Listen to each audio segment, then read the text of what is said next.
I thank you all for coming on a Friday night. And I was saying earlier that this is all the foreign policy nerds. So welcome. I hope you have a drink with you, and we'll spend a great hour talking about this wonderful book. I want to say A Red Line in the Sand was great. I once wrote a book called Lines in the Sand, so I think this is a fine title. David, you were a correspondent for the New York Times, for CBS, a commentator for CNN. So you've actually seen all these red lines, seen a lot of them, and it was fun to read. So let me start with this. I'm going to start with the most basic question of all. Why do we call it a red line? Well, let's look at it more broadly, a red line in the sand, because that's my whole title, and that's in two parts. So the sand part goes back to the New Testament, when Jesus was brought by the Pharisees, an adulteress, and said the Mosaic law said that you need to stone this person to death if she's an adulteress. And Jesus said, he drew a line in the sand, and he said to the Pharisees, whoever steps across this line, cast the first stone. Who dares to do that? And no one did. So that's the line in the sand. Now, the red line, that's much more recent, comparatively recent, and it goes back to 1854 in the Crimean War. Now, I have a nice section of the book about how this all came about, but I'll try to give you the Cliff Notes version of it. But basically, in the Crimean War, you had the British and the French coming to help the Turks against the Russians. And the siege of Balaclava was a very important part of this war in the Crimea. So we're in 1854, we're around Balaclava. And there's going to be the Battle of Balaclava. It's a very major battle, just before the charge of the Light Brigade, actually, which most people have heard of. That came a little later. So what happened was the British, the Highlanders, were hidden behind kind of a hill, around a hill in the sand, in the mountain, and the Hussars began their attack. So all of a sudden, the British showed themselves. A whole line of British redcoats came up, their muskets at the ready, and fired at the Russian troops.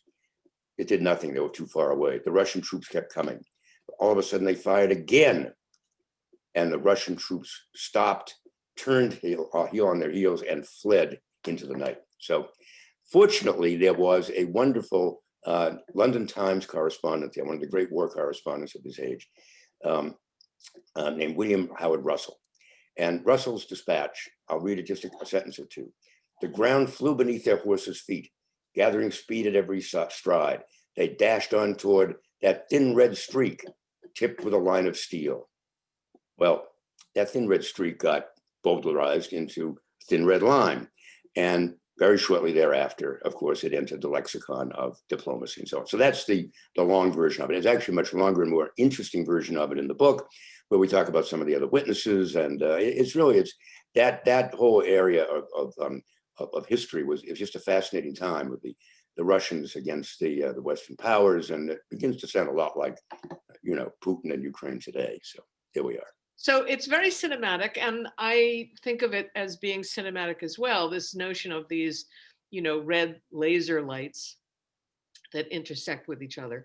And there's so many, that is what's daunting about reading your book. There are so many fault lines, red lines, lines in the sand for this next administration.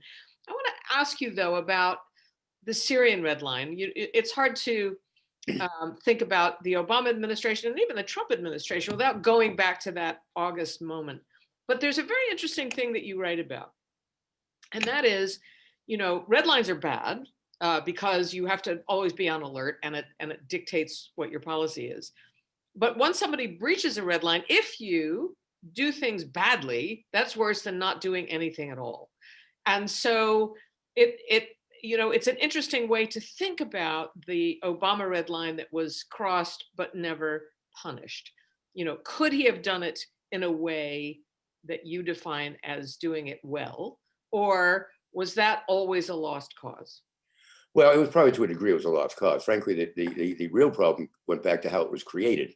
He created it in the course of a kind of an ad hoc, ad lib remark offhandedly in the press room of the White House when he came in to talk about his budget of that year, and and an NBC correspondent asked him about Syria.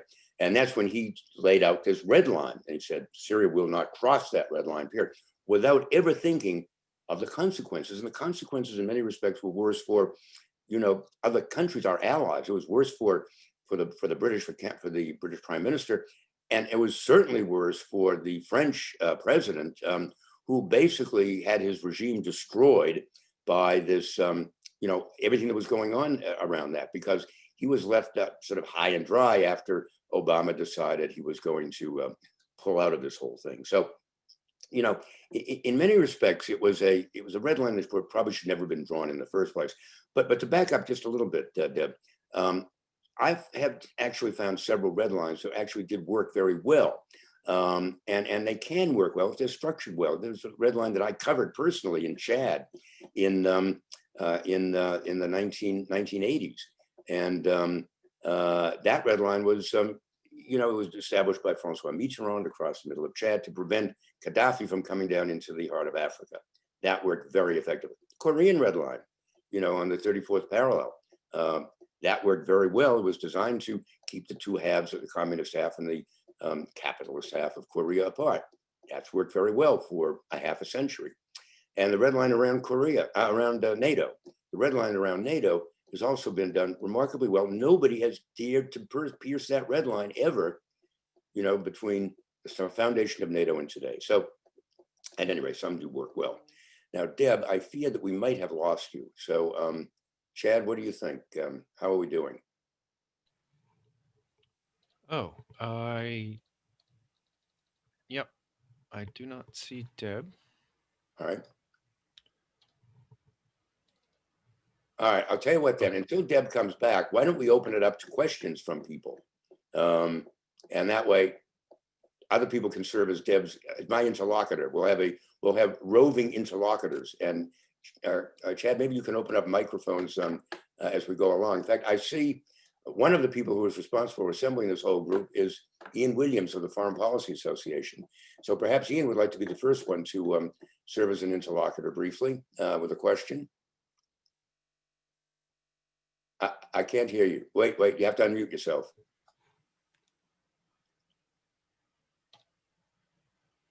Ian, you should have. Okay, you've got me now? There you are. We got okay, good. I've been trying to speed read the book. I only got it yesterday, and it's quite heavy and dense, and I've just had a cataract operation. I think it's fun, but okay. So I'm peering at it, looking at these lines. You don't. I wanted to mention, as I did in the chat box, the Highlanders were wearing kilts, and I've always thought that maybe they wanted to hoist up the sporrans, and that's why the Russians ran as the ultimate deterrent. But I think more to the point, you don't cover very much in the Balkans, and in recent years, that's where more lines were drawn and ignored than almost anywhere else. It was almost a dress rehearsal for how not to act in Syria. At Srebrenica, at all of the other places, the Serbs could not go any further or else. But there's also the very successful one there. I called them the thin blue lines at the time. I think other people did as well.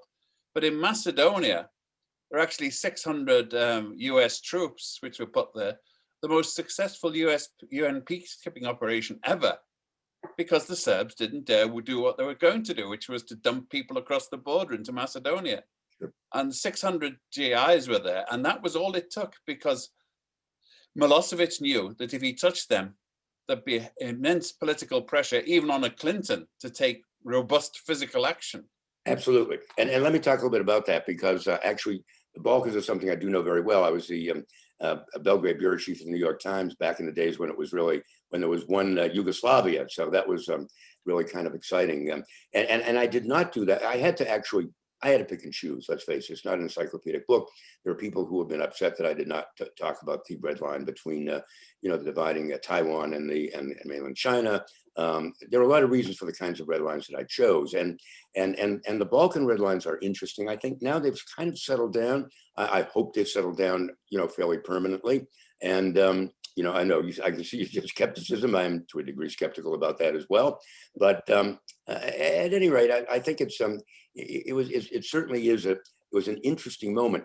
the red line, that blue line that you talked about, though, remember, were peacekeepers. They were not actually people who were actually establishing the boundaries. So I think that's very important to understand. And I think that's a critical part of it. When Yugoslavia was founded, and you'll see that in my previous book, Shattered Peace, dealing with the end of World War I and the Treaty of Versailles, when Yugoslavia was actually founded, and they put together all of these different disparate people into one country that should have had boundaries and red lines between them at the time, but never did. That was also very critical then. So at any rate, I had to make a choice, and it was an editorial decision. But you were right to point that out, and I thank you, Ian.